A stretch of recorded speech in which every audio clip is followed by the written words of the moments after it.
গত 5ই আগস্টের পর বাংলাদেশের 90% মানুষ বিশ্বাস করেছিল যে বিএনপির যে মহাসচিব জনাব তারেক রহমান যে কোনো মুহূর্তেই বাংলাদেশে প্রবেশ করবে। আর এই প্রত্যাশায় প্রত্যেকটা বিএনপির নেতাকর্মীরা যেভাবে এই তারেক রহমানকে এই দেশে আনার জন্য কিংবা তাকে বরণ করার জন্য যে প্রস্তুত ছিল, এই বিষয়টা আমরা অনেকে দেখেছি এবং আমরা এটা উপলব্ধি করেছিলাম। কিন্তু এই 5ই আগস্টের পর আজ 7 মাস, প্রায় 8 মাস চলছে।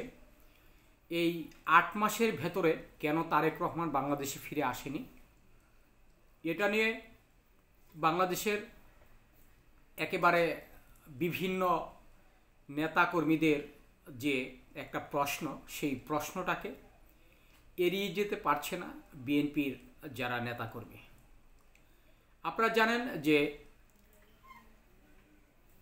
বিএনপি এই মুহূর্তে বাংলাদেশের সবচাইতে শক্তিশালী একটি দল। আওয়ামী লীগ সরকারের পতনের পরপর বিএনপির যে একটা নতুন করে একটা প্রত্যাশা, নতুন করে দেশ গড়ার যে একটা প্রত্যয় এবং তারেক রহমানকে নতুন করে নেতৃত্বের একটি সর্বোচ্চ চূড়ায় বসানোর জন্য যে নেতাকর্মীরা যেভাবে প্রত্যাশা করেছিল, এই আশাতে একেবারেই যেন এই পানি ঢেলে দিয়েছে অন্তর্বর্তীকালীন সরকার। অনেকেই মনে করছে যে এই অন্তর্বর্তীকালীন সরকার তারেক রহমানকে দেশে আসতে দিচ্ছে না, কিংবা দেশে আসলে তার বিরুদ্ধে যে আনীত অভিযোগগুলো আছে, এই অভিযোগগুলো এনে তাকে গ্রেফতার করা হতে পারে। তার যে পূর্বের মামলাগুলো রয়েছে, মামলাগুলো আবার চালু হতে পারে। এটা হয়তোবা এই অন্তর্বর্তীকালীন সরকার একটা নতুন কৌশল, তাকে বিদেশে রেখে তারা দেশে একটা -2 ফর্মুলায় এই বিএনপিকেও আপনার এই দেশ থেকে তাড়ানোর একটা পদ্ধতি কিংবা পলিসি, আপনি যাই বলেন না কেন। আসলে ঘটনাটা তা না।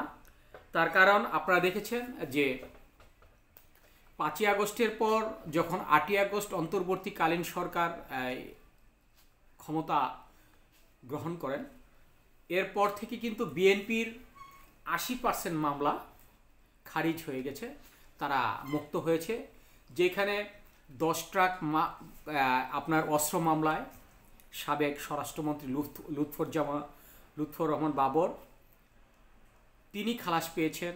বাংলাদেশের অনেকগুলো সন্ত্রাসী, যেমন সুইডেন আসলাম সহ অনেক এই ধরনের খুব ভয়ঙ্কর কিছু ব্যক্তি তারা মুক্তি পেয়েছেন। তারা এখন এই মুহূর্তে বাংলাদেশে একেবারে উন্মুক্তভাবে ঘোরাফেরা করছেন। শুধু এটা নয়, আপনার পিলখানা হত্যাকাণ্ডের সাথে যারা জড়িত ছিল, কথিত জড়িত, আমি জড়িত বলবো না, তার কারণ পিলখানা হত্যাকাণ্ডের পেছনে যারা চাল চেলেছিল, এই বিষয়টা যতদিন পর্যন্ত বাংলাদেশের এটা প্রমাণ না হবে, আসলে সাধারণ মানুষ ততদিন পর্যন্ত একটা ঘোরের মধ্যে থাকবে, একটা ধোঁয়াশার মধ্যে থাকবে। যারা এই জওয়ানরা এই দীর্ঘ 16 বছর জেল খেটেছেন, কারাগারে থেকে তাদের স্ত্রী পুত্র কন্যাদেরকে তারা চোখের জলে ভাসিয়েছেন, ঠিক তারাও আপনার গত 2 মাস আগে মুক্তি পেয়েছে। মুক্তি পেয়ে যে উন্মুক্ত হওয়ার যেই স্বাদ, সেটা গ্রহণ করছে বাংলাদেশের মাটিতে। এতে তার সন্তান, স্ত্রী, পুত্র, কন্যা সবাই কিন্তু খুশি।